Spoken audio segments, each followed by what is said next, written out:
Элизабет всегда мечтала о семье. И когда она узнала, что беременна, радость залила ее сердце. Ее муж Дэвид тоже был в восторге от этой новости.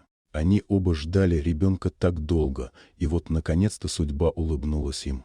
На УЗИ им сообщили, что у них будет не один, а сразу 3 детей. Это было шоком, но и радостью одновременно.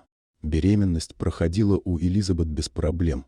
Она заботилась о себе, соблюдала все рекомендации врачей. Дэвид каждый день бережно ухаживал за своей женой, заботился о ней и будущих детях. Они мечтали о том, как будут воспитывать своих 3 детей, как будут проводить вместе время, создавать семейные традиции. И вот наступил день родов. Элизабет рожала в больнице, окруженная врачами и медсестрами. Наконец, когда все 3 малышей появились на свет, она с волнением посмотрела на них. Но вместо радости и восторга в ее сердце зазвучали ноты смутного беспокойства. 3 детей были здоровыми и красивыми, но их темная кожа сразу бросалась в глаза.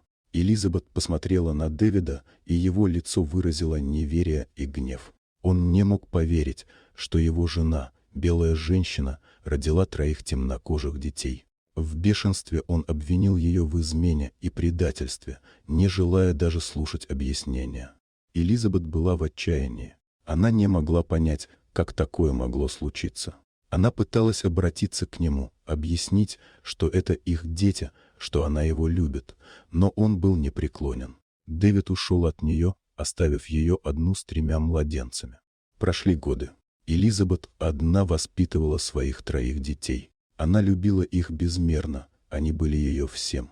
Но боль в ее сердце от отсутствия мужа не проходила. И вот однажды, спустя 15 лет, на пороге их дома появился Дэвид.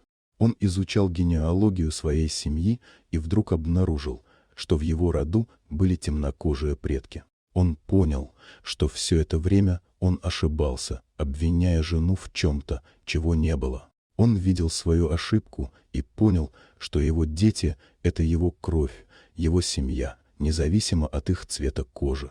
Дэвид пришел к Элизабет с просьбой о прощении, и она, глядя в его глаза, поняла, что прощение – это единственный путь к счастью. Она простила его и открыла ему двери своего дома и своего сердца. Так Элизабет, Дэвид и их 3 детей стали на путь воссоединения и понимания. Они поняли, что цвет кожи не имеет значения, что главное – это любовь, семья и уважение друг к другу. Их семейный портрет стал ярче и красочнее, потому что в нем было место для всех, и для белых, и для темнокожих, и для любви, которая смогла преодолеть любые преграды. Вот такая удивительная история. Дорогие друзья, если вам понравилось видео, поставьте лайк, а также подписывайтесь на канал, где найдете еще много интересного.